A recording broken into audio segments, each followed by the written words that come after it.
Hi friends, ಎಲ್ರಿಗೂ ನಮಸ್ಕಾರ. Welcome to Yashu Pakashale. ನಾನಿವತ್ತು ಮನೆಯಲ್ಲೇ ಶುಂಠಿ ಬೆಳ್ಳುಳ್ಳಿ ಪೇಸ್ಟ್ನ ಮಾಡಿಕೊಂಡು ಯಾವ ರೀತಿ ನಾವು ಇದನ್ನು ಸ್ಟೋರ್ ಮಾಡಿ ಇಟ್ಕೊಳ್ಬೇಕು, ಯಾವ ರೀತಿ ಇದನ್ನು ಮಾಡಿದ್ರೆ ತುಂಬ ದಿನದವರೆಗೂ ಕೆಡದೇ ಇರುತ್ತೆ ಅಂತ ತೋರಿಸ್ತೀನಿ.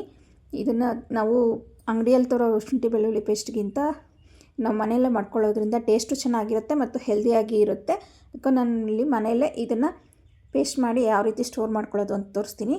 ಈ ರೀತಿ ಸಿಪ್ಪೆ ಬಿಡಿಸ್ಕೊಂಡು ನಾವು 1 ಗಂಟೆ ಇದನ್ನು ಬಿಸಿಲಲ್ಲಿ ಇಟ್ಕೋಬೇಕು. ಬಿಸಿಲಲ್ಲಿಟ್ಟು ನಾವು ಇದನ್ನು ಸಿಪ್ಪೆ ಬಿಡಿಸಿದ್ರೆ ನೀಟಾಗಿ ಸಿಪ್ಪೆ ಬಿಡುತ್ತೆ.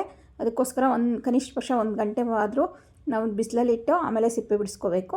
ಆಮೇಲೆ ಸಿಪ್ಪೆ ಬಿಡಿಸ್ಕೊಂಡಾದಮೇಲೆ ಇದನ್ನು ನಾನಿಲ್ಲಿ ಅಳತೆ ಪ್ರಕಾರ ತೋರಿಸ್ತಾ ಇದ್ದೀನಿ. ಇಲ್ಲಿ 1 ಕಪ್ ಆಗೋಷ್ಟು ಆಗಿದೆ ಬೆಳ್ಳುಳ್ಳಿ. ಈಗ ಅದಕ್ಕೆ ಅರ್ಧ ಕಪ್ ಆಗೋಷ್ಟು ಶುಂಠಿನ ಸಿಪ್ಪೆ ತೆಗೆದು ಚೆನ್ನಾಗಿ ತೊಳೆದು ನೀಟಾಗಿ ಕಟ್ ಮಾಡಿ ಒರೆಸಿ ಡ್ರೈ ಮಾಡಿದ್ದೀನಿ. ತೊಳೆದಾದ್ಮೇಲೆ ಚೆನ್ನಾಗಿ ಡ್ರೈನ್ ಮಾಡಿ ಹಾಕ್ಕೋಬೇಕು. ಅದನ್ನು ಹಾಕ್ಕೊಂಡು ಈಗ ಇದಕ್ಕೆ ಒಂದು ಅರ್ಧ ಟೀ ಸ್ಪೂನ್ ಆಗೋಷ್ಟು ಅರಿಶಿನ ಸೇರಿಸ್ತಾ ಇದ್ದೀನಿ. ಅರಿಶಿನ ಸೇರಿಸೋದ್ರಿಂದ ಇದನ್ನು ನಾವು ತುಂಬ ದಿನದವರೆಗೂ ಪ್ರಿಸರ್ವ್ ಮಾಡಿಡ್ಬೋದು. ಮಿನಿಮಮ್ ಏನಿಲ್ಲ ಅಂದರೆ ಒಂದು 3 ತಿಂಗಳವರೆಗೂ ನಾವು ಫ್ರಿಜ್ಜಲ್ಲಿ ಸ್ಟೋರ್ ಮಾಡಿ ಇಟ್ಕೊಂಡು ಯೂಸ್ ಮಾಡ್ಕೋಬೋದು ಇದನ್ನು. ಇದಕ್ಕೆ ಮತ್ತು ಒಂದು ಅರ್ಧ ಟೀ ಸ್ಪೂನ್ ಆಗೋಷ್ಟು ಉಪ್ಪು ಸೇರಿಸ್ತಾ ಇದ್ದೀನಿ. ಉಪ್ಪು ಮತ್ತು ಅರಿಶಿನ ಹಾಕೋದ್ರಿಂದ ಇದು ತುಂಬ ದಿನದವರೆಗೂ ಕೆಡೋದಿಲ್ಲ. ಹಾಗೆ ಇದಕ್ಕೆ ನಾವು ನೀರು ಹಾಕ್ಕೊಂಡು ರುಬ್ಕೋಬಾರ್ದು ಯಾವಾಗಲೂ ಅಷ್ಟೇ. ಅದು ನೀರು ರುಬ್ಬಿದ್ರೆ ಕೆಟ್ಟೋಗುತ್ತೆ. ಅದಕ್ಕೋಸ್ಕರ ನಾನಿಲ್ಲಿ 2 ಟೇಬಲ್ ಸ್ಪೂನ್ ಆಗೋಷ್ಟು ರಿಫೈನ್ಡ್ ಆಯಿಲ್, ಅಂದರೆ ಮಾಮೂಲಿ ನಾವು ಅಡುಗೆ ಎಣ್ಣೆ ಯೂಸ್ ಮಾಡೋ ಅಡುಗೆ ಎಣ್ಣೆನೇ ಹಾಕ್ಕೋತೀನಿ. ಅಥವಾ ಬೇಕಾದರೆ ನೀವು ಮಸ್ಟರ್ಡ್ ಆಯಿಲ್ ಇದ್ದರೆ ಮಸ್ಟರ್ಡ್ ಆಯಿಲ್ ಯೂಸ್ ಮಾಡ್ಬೋದು. ಇದನ್ನು ರುಬ್ಕೊಂಡು ಬರೋಣ. ನುಣ್ಣಗೆ ನಮ್ಗೆ ಎಷ್ಟು ಯಾವ ರೀತಿ ಬೇಕೋ ಯಾವ ರೀತಿ ನುಣ್ಣಗೆ ಬೇಕಂದರೆ ನುಣ್ಣಗೆ, ಇಲ್ಲ ಅಂದರೆ ಒಂದು ಸ್ವಲ್ಪ ತರಿಯಾಗ ಇದ್ದರೂ ಪರವಾಗಿಲ್ಲ. ಆ ಥರ ರುಬ್ಕೊಂಡು ಇದನ್ನು ನಾವು ಇವಾಗ ಯೂಸ್ ಮಾಡ್ಕೋಬೋದು. ನೀವು ಇದನ್ನು ಒಂದು 3 ತಿಂಗಳವರೆಗೂ ಫ್ರಿಜ್ಜಲ್ಲಿಟ್ಟು ಆರಾಮಾಗಿ ಸ್ಟೋರ್ ಮಾಡ್ಬೋದು. ನಮ್ಗೆ ಇನ್ನೂ ಜಾಸ್ತಿ ದಿನ ಸ್ಟೋರ್ ಮಾಡಬೇಕು ಅಂದರೆ ಇದಕ್ಕೆ 2 ಟೇಬಲ್ ಸ್ಪೂನ್ ಆಗೋಷ್ಟು ವೆನಿಗರ್ ಸೇರಿಸ್ಕೊಂಡು ರುಬ್ಕೊಳ್ಳೋದ್ರಿಂದ ಇದನ್ನು ಇನ್ನೂ 1 ವರ್ಷದವರೆಗೂ ಬೇಕಾದರೆ ನಾವು ಸ್ಟೋರ್ ಮಾಡಿಡ್ಬೋದು.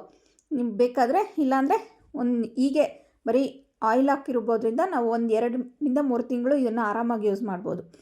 ಇದು ಅಡುಗೆಗಳಿಗೆಲ್ಲನೂ ಫ್ರೆಶ್ ಆಗೇ ಇರುತ್ತೆ, ಏನೂ ಆಗೋಲ್ಲ. ನೀವು ಯಾವುದಾದ್ರೂ ಒಂದು ಏರ್ ಟೈಟ್ ಕಂಟೈನರಲ್ಲಿ ಹಾಕಿ ಇದನ್ನು ಫ್ರಿಜ್ಜಲ್ಲಿ ಇಟ್ಟರೆ ಅದು 3 ತಿಂಗಳವರೆಗೂ ಹಾಗೇ ಇರುತ್ತೆ, ಫ್ರೆಶ್ ಆಗೇ ಇರುತ್ತೆ. ನೀವು ಆರಾಮಾಗಿ ಯೂಸ್ ಮಾಡ್ಕೋಬೋದು. ಜಾಸ್ತಿ ದಿನ ಬೇಕಂದರೆ ವೆನಿಗರ್ ಸೇರಿಸಿ ಅಷ್ಟೇ. ಆದಷ್ಟು ನೀವು ಇದನ್ನು ಒಂದು ಗ್ಲಾಸ್ ಜಾರಲ್ಲಿ ಅಥವಾ ಗ್ಲಾಸ್ ಕಂಟೈನರಲ್ಲಿ ಏರ್ ಟೈಟ್ ಆಗಿರೋದ್ರಲ್ಲಿ ಸ್ಟೋರ್ ಮಾಡಿಟ್ರೆ ಅದು ತುಂಬ ದಿನದವರೆಗೂ ನಾವು ಯೂಸ್ ಮಾಡ್ಕೋಬೋದು.